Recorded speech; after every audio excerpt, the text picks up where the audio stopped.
5 अंकों का रहस्य।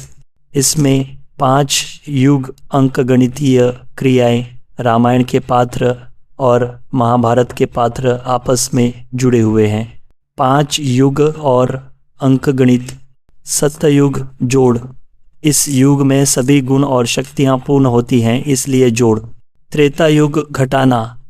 इस युग में गुण और शक्तियाँ घटती हैं, इसलिए घटाना।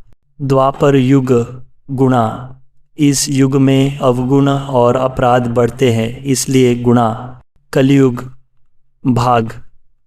इस युग में समाज विभाजित है, इसलिए भाग, परंतु इसी में भाग्य भी रचा जाता है, इसलिए भाग्य।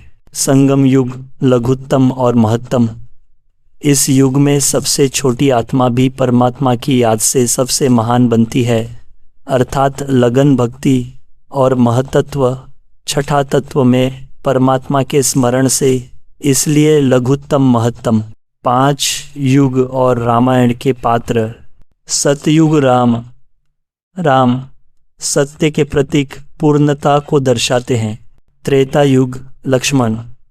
लक्ष्मण निष्ठा, साहस और भक्ति के प्रतीक हैं। द्वापर युग भरत।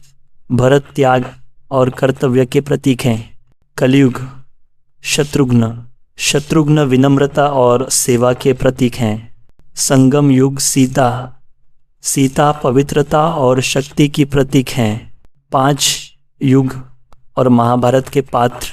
सत्ययुग युधिष्ठिर। युधिष्ठिर सत्य और धर्म के प्रतीक हैं। त्रेता युग अर्जुन। अर्जुन दृढ़ता और निष्ठा के प्रतीक हैं। द्वापर युग भीम। भीम शक्ति और पराक्रम के प्रतीक हैं। कलयुग नकुल। नकुल विनम्रता और सौंदर्य के प्रतीक हैं। संगम युग सहदेव। सहदेव ज्ञान और अंतर्ज्ञान के प्रतीक हैं। यही है 5 अंकों का रहस्य। 5 युग जुड़े हुए हैं अंकगणितीय क्रियाओं, रामायण और महाभारत के पात्रों से, सतयुग के जोड़ से लेकर कलयुग के भाग और अंततः संगम युग में परिवर्तन तक।